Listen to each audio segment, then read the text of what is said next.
Did a Russian Kinzhal missile fall into the Dnipro River yesterday near Kyiv?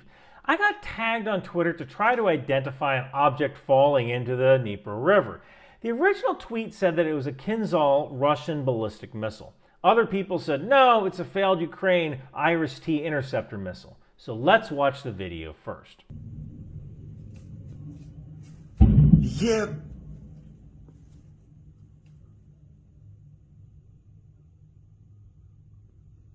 Is it a Kinzhal? Is it an IRST? This looks like a job for science. To start, I need the exact impact site. The live UA map put the impact site here, but I just couldn't find the building that was in the video. Turns out live UA map was not exact in its location. Thankfully, a person on Twitter geolocated the building, and that helped a lot. So thanks for that. It looks like this video was filmed in the yellow building across the street. Since that video almost shows a straight shot into the parking garage, I'll say the cameraman was probably around here in a corner unit. Now, let's see if we can figure out how far away the cameraman was. Flash to bang time, meaning the time of the impact in the water to the time we actually hear the sound, is 1.01 seconds. Yeah. So if sound travels at 343 meters per second, the observer is 346 meters away. So now let's try to figure out how high up the observer was. From the building's website, we know the building has 13 floors. We can also count the floors. Now it appears the object was directly even with the camera at around the 10th floor. So the cameraman is most likely on floor 10 of the building across the street, the yellow building. So if every floor is 3.3 meters, then we're 33 meters up. But we also have to account for the height difference between the river and the building. I looked that up using terrain data. It's 3.04 meters. Then we also have to account for the height of the person filming.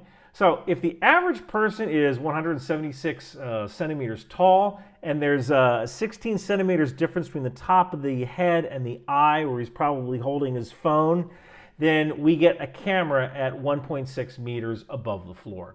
So now we're at 37.64 meters in height. If we plug that into a triangle equation, we get a distance of 343 meters to the target. Now we can draw a circle around the building and a line out from the observer down the road to the parking garage, and we have our point of impact. This is fun, huh? All right, now let's try to figure out the velocity of the object. It took about 1 second for the object to fall from a point that was even with the viewer to the water. So we can say that was a velocity of 37.64 meters per second. Now, if we take the Wikipedia weight of a Kinzhal missile, that's 4,300 kilograms. If we plug that into an equation to get the force, we get 76 million newtons of force. But the missile was almost at its target, so we should account for fuel being burned up. Now, a good rule of thumb for most missiles is that about a third of the missile weight goes to the warhead, about a third goes to the guidance and structure, and about 1/3 goes to the fuel.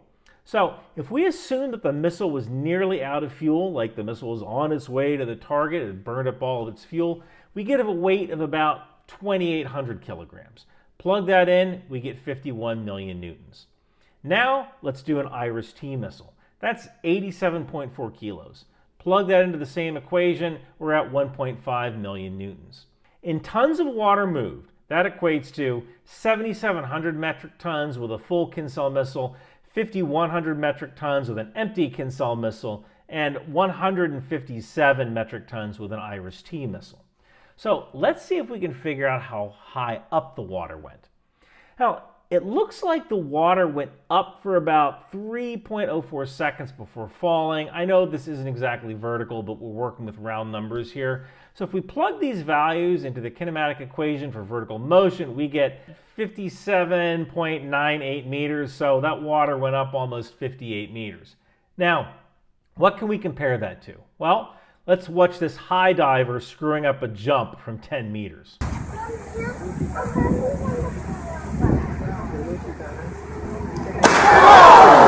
So that high diver probably hit the water at about 10 meters per second, and the splash made it up maybe 3-4 meters. I could see an athletic guy weighing 87 kilograms. That's about the weight of an Iris-T missile. So would the splash displace that much more water if the diver was moving 4 times faster? Maybe a little more, but by the amount of water displaced, I think we can rule out that this object was an IRIS-T missile. So was it a Kinzhal? I don't know. But I know that something really heavy hit that water, which would fit the profile of a ballistic missile.